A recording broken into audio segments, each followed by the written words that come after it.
The complete works of Swami Vivekananda, Volume 2, Section 2, Chapter 2, The Free Soul. Lecture delivered in New York, 1896. The analysis of Sankhya stops with the duality of existence, nature and soul. There are any infinite number of souls which, being simple, cannot die and must therefore be separate from nature. Nature itself changes and manifests all these phenomena, and the soul, according to Sankhya, is inactive. It is simple by itself, and nature works out all these phenomena for the liberation of the soul. And liberation consists in the soul discriminating that it is not nature. At the same time, we have seen the Sankhya's were bound to admit that every soul was omnipresent. Being a simple, the soul cannot be limited because all limitation comes either through the time, space, and causation. The soul, being entirely beyond this, cannot have any limitations. To have limitations, one must be in space, which means the body, and that which is the body must be in nature. If the soul had form, it would be identified with nature. Therefore, the soul is formless, and that which is formless cannot be said to exist here, there, or anywhere else. It must be omnipresent. Beyond this, Sankhya philosophy does not go. This first argument The first argument of the Vedantist against this is that this analysis is not perfect one. If their nature be absolute, the soul be also absolute. There will be two absolutes, and all arguments that apply in the case of the soul to show that it is omnipresent will apply in the case of nature. And nature too will be beyond all time, space, and causation, and as the result, there will be no change or manifestation. Then will come the difficulty of two absolute, which is impossible. What is the solution of the Vedantist? His solution is that, just as Sankhya said, it requires some sentient being has the motive power behind, which makes the mind think and nature work, because nature in all its modification from gross matter up to the Mahat is simply insentient. Now, says the Vedantist, this sentient being, which is behind the whole universe, is what we call God. And consequently, this universe is not different from Him. It is He Himself who has become this universe. He not only is the instrumental cause of this universe, but also the material cause. Cause is never different from effect. The effect is but the cause reproduced in another form. We see that every day. So, this being is a cause of nature. All the forms and phases of Vedanta, either dualistic or qualified monistic, first take this position that God is not only the instrument but also the material cause of this universe, that everything which exists is He. The second step in Vedanta is that this soul are also a part of God. One spark of that infinite fire has from a mass of fire millions of small particles fly. Even so from this ancient one have come all these souls. So far, so good, but it does not yet satisfied. What is meant by a part of infinite? The infinite is indivisible. There cannot be a part of infinite. The absolute cannot be divided. What is meant, therefore, by saying that all these sparks of are from Him? The Advaitist, the non-dualistic Vedantist, solve the problem by maintaining that there is really no part, that each soul is really not a part of the infinite, but actually is the infinite Brahman. Then how can there be so many? The sun reflected from millions of globules of water appear to be a millions of sun. In each globule is a miniature picture of the sun form. So all these souls are but the reflection and not real. They are not the real I, which is the God of this universe, the one undivided being of the universe, and all these little different beings, man and animal, etc., are but reflections and not real. They are simply illusory reflections upon nature. There is but one infinite being in the universe, and the being that being appears as you and I. But this appearance of division is after all the delusions. He has not been divided, but only appears to be divided. This apparent division is caused by looking at him through the network of time, space, and causation. When I look at God through the network of time, space, and causation, I see Him as a material world. When I look at Him from the little higher plane, at through the same network, I see Him as an animal. A little higher as a man, a little higher as a God. But at He is the one infinite being of the universe, and that being we are we are. I am that, and you are that. Not part of it, but the whole of it. It is the eternal knower standing behind the whole phenomena. He himself is a phenomena. He is both the subject and the object. He is the I and the you. How is this? How to know the knower? The knower cannot know himself. I see everything but cannot see myself. The self, the knower, the Lord of all, the real being, is the cause of all vision that is in the universe. But it is impossible for him to see you, to see him, to see himself or to know himself, excepting through reflections. You cannot see your own face except in the mirror, and so the self cannot see its own nature until it is reflected, and this whole universe, therefore, is a self trying to realize this. This reflection is thrown back, it's back first from the this reflection is thrown back from the protoplasm and then from the plants and animals and so on from better to better and so on from better and better reflectors until the best reflector, the perfect man, is reached. Just as a man who, wanting to see his face, looks first in the little pool of muddy water and see just a outline, then he comes to a clear water and see better image, then to the piece of shining metal and sees still little better image, and lastly looks in the glass and see his reflection as he is. Therefore, the perfect man is the highest reflection of the being who is both subject and object. You now find why men instinctively worship everything and how perfect men are instinctively worshipped as God in every country. You may talk as you like, but it is they who are bound to be worshipped. That is why the men worship incarnations such as Christ or Buddha. They are the most perfect manifestation of eternal self. They are much higher than all the conception of God that you and I can make. The perfect man is much higher than such conception. In him, the circle comes complete. The subject and the object becomes one. In him, all delusions go away, and in their place comes the realization that he has always been that perfect being. How came this bondage then? How was it possible for this perfect being to degenerate into the imperfect? How was how was it possible that the free became bound? The Advaitist says he was never bound but was always free.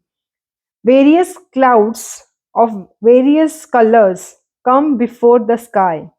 They remain there a minute and then pass away.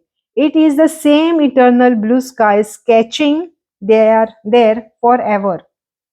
The sky never changes. It is the cloud that is changing. So you are always perfect, eternal perfect. Nothing ever changes your nature, or ever will. All these ideas that I am imperfect, I am man or a woman or a sinner, or I am a mind, I am a thought, I will think, all are hallucination. You never think, you never had a body, you never were perfect. You are the blessed Lord of this universe, the Almighty Ruler of everything that is and every will be and ever will be, the one mighty ruler of these suns and stars and moons and earth and plant and all the little bits of our universe. It is through you that the sun shines and the star sheds their luster, and the earth becomes beautiful. It is through your blessedness that they all love and are attracted to each other.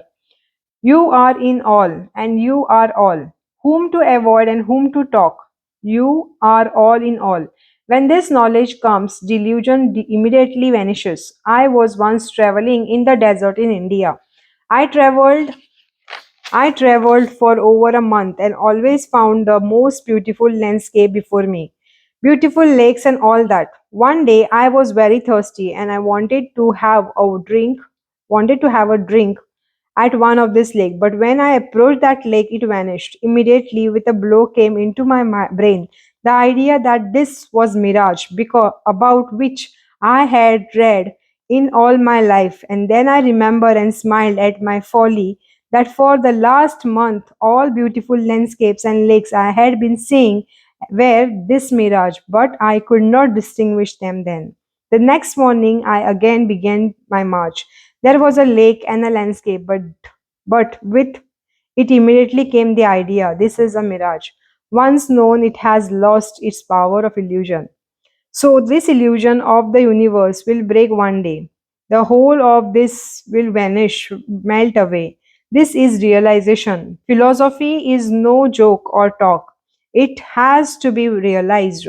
This body will vanish. This earth, everything will vanish. This idea that I am the body and mind will for some time vanish, or if the karma is ended, it will disappear, never to come back. But in if one part of karma remains, then as a potter's wheel, after the potter has finished the pot, will something or some time go on from the past momentum. So this body, when the delusion has vanished altogether, we go on for some time.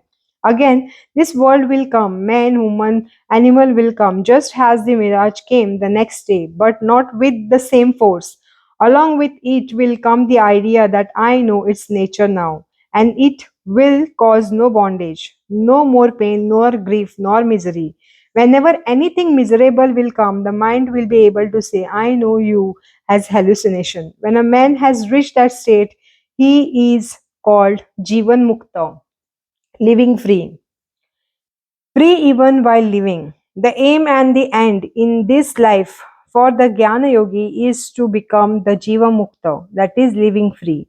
He is Jiva Mukta who can live in this world without being attached. He is like that lotus leaf in water which is never wetted by the water. He is the highest of the human being, nay, the highest of all beings, for he has realized his identity with absolute, and he has realized that he is one with God.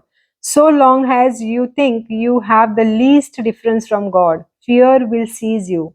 But when you have known that you and he, that there is no difference, entirely no difference, that you and he, you are he and all are him and the whole of him, all fear ceases. There who sees whom, who worships whom, who talks to whom, who hears whom, where one sees another, where one talks of to another, where one hears another. Little is little, where none sees none, where none sees none, where none speaks to none. That is the highest, that is the greatest, that is the Brahman. Being that, you are always that. What will become of the world then? What good shall we do to the world? Such questions do not arise. What becomes of my gingerbread? What becomes of my gingerbread if I become old? Says the baby. What becomes of my marble if I grow? So I will not grow. Says the boy. What will become of my doll if I grow old? Says the little child. It is the same question in connecting with the world. It has no existence in the past, present, or future. If we have known the Atman as it is, if we have known that there is nothing else but this Atman, that everything else is but a dream with no existence in reality, then its world with its poverties, its miseries, its wickedness, and its goodness will cease to disturb us.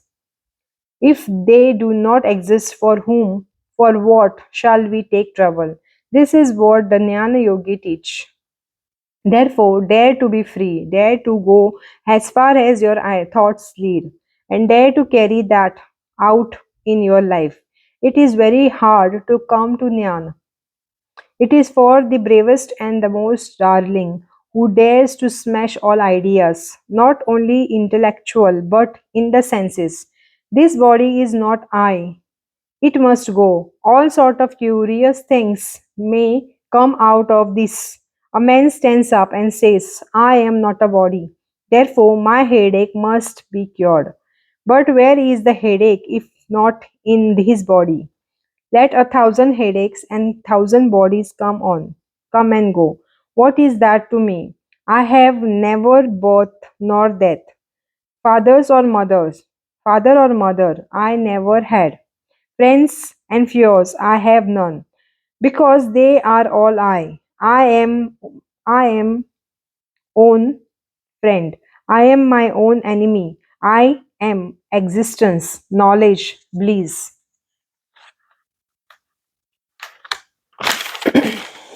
Absolute. I am he, I am he. If in the 1,000 bodies I am suffering from fever and other ills, in millions of bodies I am healthy. If in the 1,000 bodies I am starving, in other 1,000 bodies I am feasting. In the 1,000 bodies I am suffering misery, in 1,000 bodies I am happy. Who shall blame whom? Who praises whom? Whom to seek, whom to avoid? I seek none, none nor avoid any. For I am all the universe. I praise myself. I blame myself. I suffer myself. I am happy to my own will. I am free. This is the Jnani, the brave darling, brave and darling. Let the whole universe tumble down. He smiles and says it never existed. It was all hallucination. He sees the universe tumble down. Where was it? Where has it gone? Before going into the practical part, we will take up one more intellectual question. So far, the logic is tremendously rigorous. If man reasons, there is no place for him to stand until he comes to this, that there is but one existence, that everything else is nothing. There is no other way left for rational mankind but to take this view. But how is it that what is infinite, ever perfect, ever blessed existence, knowing bliss absolute, has come under these delusions? It is the same question that has been asked all the world over. In the vulgar form, the question becomes, how did sin come into this world? This is the most vulgar and sensuous form of the question, and the other is the most philosophical form. But the answer is the same. The same question has been asked in various grades and fashions. But in its lowest form, it finds no solution.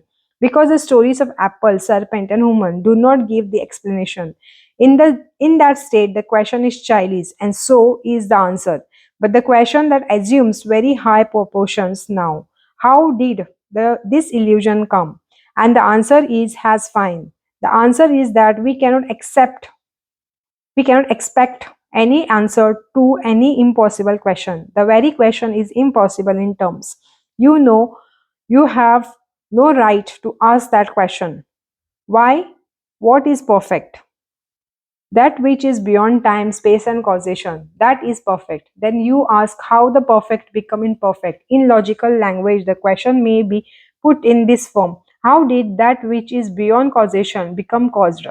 You contradict yourself. You first admit it is beyond causation and then ask what causes it. This question can only be asked within the limit of causation. As far as time and space and causation extend, so far can this question be asked, but beyond that, it will be nonsense to ask it, because the question is illogical. Within time, space, and causation, it can never be answered, and what answer may lie beyond these limits can only be known when we have transcended them. Therefore, the wise will let this question rest. When a man is ill, he denotes himself to curing his disease without insisting that he must first learn how he came to have it. There is another form of this question, a little lower but more practical and illustrative. What produced this delusion? Can any reality produce delusion? Certainly not. We see that one delusion produced another, and so on.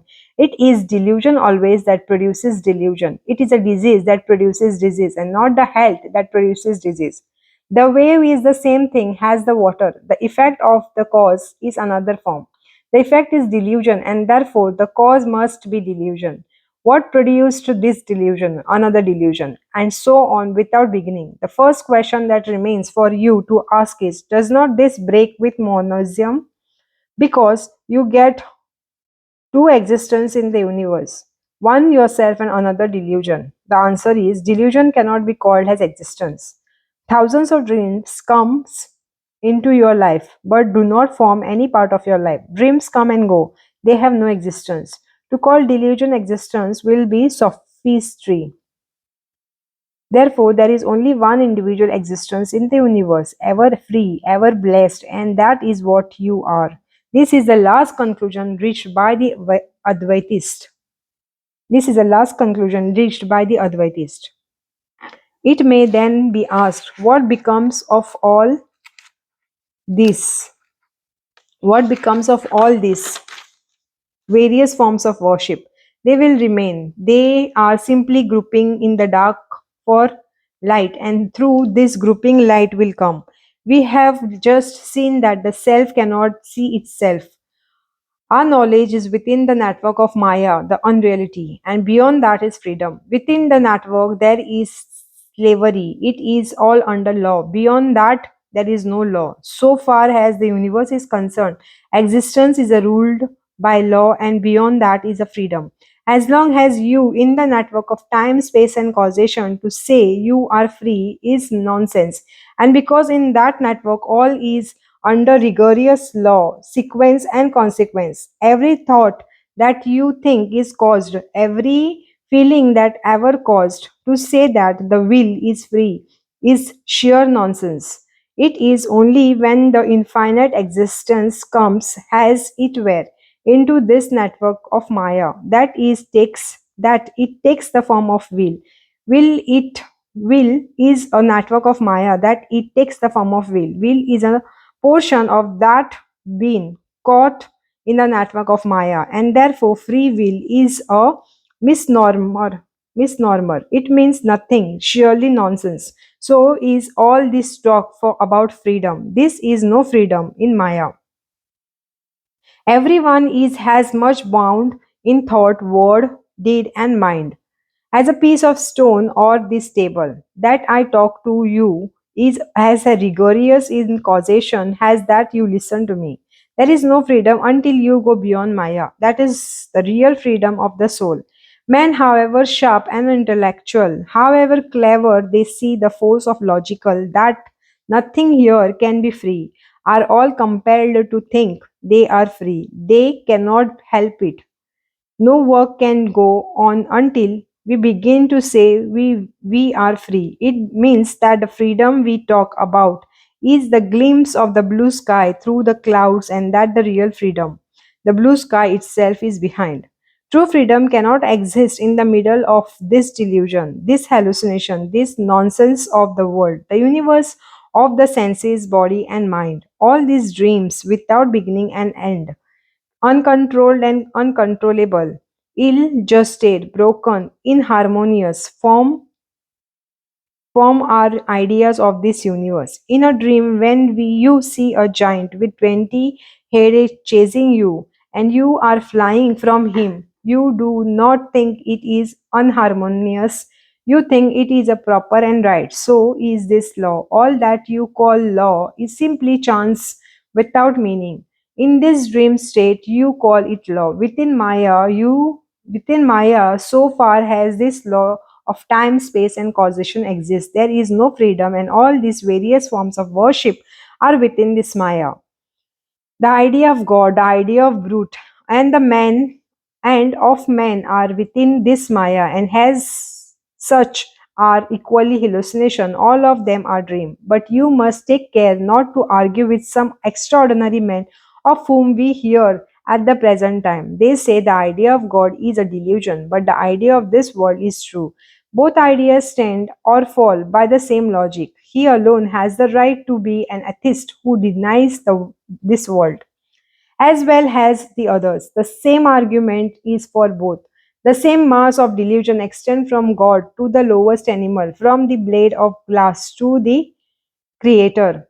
They stand or fall by the same logic. The same people who sees falsity in the idea of God ought also to see it is the idea of his own body and his own mind. When God vanishes, then also vanish the body and mind. And when body vanishes, that which is the real existence remain forever.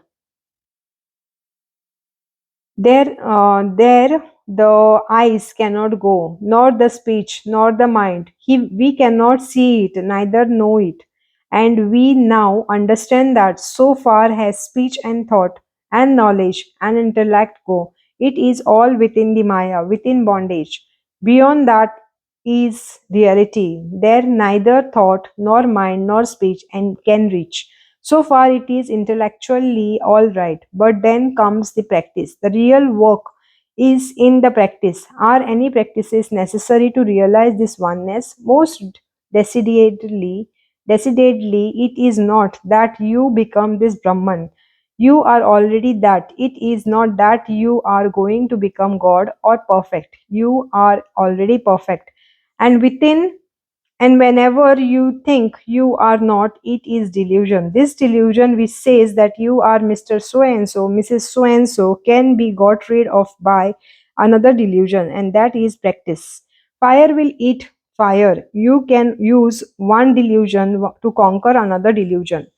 One cloud will come and brush away another cloud, and then both will go away. What are these practices then? We must always bear in mind that we are not going to be free, but are free already. Every idea that we are bound is a delusion. Every idea that we are happy and unhappy is a tremendous delusion, and another delusion will come that we have got to work and worship and struggle to be free, and this will chase out the first delusion, and then both will stop. The fox is considered very holy by the Mohammedans, by the Hindus. Also, if a dog touches and bites and bite of food, also if a dog touches any bite of food, it has to be thrown out. It cannot be eaten by any man. In a certain Mohammedan house, a fox entering and took a little bite of the food from the table, ate it, and fled. The man was a poor man and had prepared a very nice feast for himself. And that feast was made unholy, and he could not eat it. So he went to a mullah, a priest, and said, "This has happened to me. A fox come and took a mouthful out of my meal. What can I do? What can be done? I had prepared the feast and wanted so much to eat it, and now come this fox and destroy whole affair." The mullah thought for a minute and then found only one solution and said, "The only way for you is to get a dog and make him eat a bit out of the same plate, because dog and fox are eternally quarrelings. Food that was left by the fox will go into your stomach, and that left by the dog will go there too. The both will be purified. We are very much in the same predicament. This is hallucination that we are imperfect and we take up another, and that we may have up to practice to become perfect. Then one will chase the other, and as we can use one thorn to extract another, then throw both away. There are people for whom it is sufficient knowledge to hear thou art dead. With a flash, with universe goes away and real nature shines, but others have to struggle hard to get rid of the idea of bondage. The first question is, who are fit to become Jnana Yogis? Those who are equipped with this requisite first reincarnation of all fruits of work and all enjoyment in this life or another life. If you are creator of the universe, if you are the creator of the universe, whatever you desire, you will have, because you will create it yourself. It is the only a question of time. Some get it immediately, with others the past samskaras, impressions. stand in the way of getting their desires. We get the first place to desire of enjoyment, and either in this or another life. Deny that there is any life at all, because life is only another name for death. Deny that you are a living being. Who cares for life? Life is one of this hallucination, and that is its counterpart. Joy is one part of this hallucination, and misery is the other part, and so on. What have you to do with life or death? These are all creators of the mind. This is called giving up desires of enjoyment, either in this life or another. Then comes controlling the mind, calming it so that it will not break into waves and have all sort of desires, holding the mind steady, not allowing it to get into the waves from the external or internal causing, controlling the mind perfectly just by the power of will. The Dhyana yogi does not take any one of these physical helps or mental helps, simply philosophical reasoning, knowledge, and his own will. These are the instruments he believes in. Next comes titishka, forbearance, bearing all miseries without murmuring, without complaining. When an injury comes, do not mind it. If a tiger comes, stand there. Who flies? There are men who practice titiksha. There are men who practice titiksha and succeed in it. There are men who sleep on the bank of the Ganga in the midsummer sun of India, and in winter float in the water of the Ganga for the whole day. They do not care. Men sit in the snow of the Himalayas and do not care to wear any garment. What is heat? What is cold? Let things come and go. What is that to me? I am not the body. It is hard to believe this in the Western countries, but it is better to know that it is done. Just as your people are brave to jump at the mouth of the cannon or into the midst of the battlefield, so our peoples are brave to think and act out their philosophy. They give up their lives for it.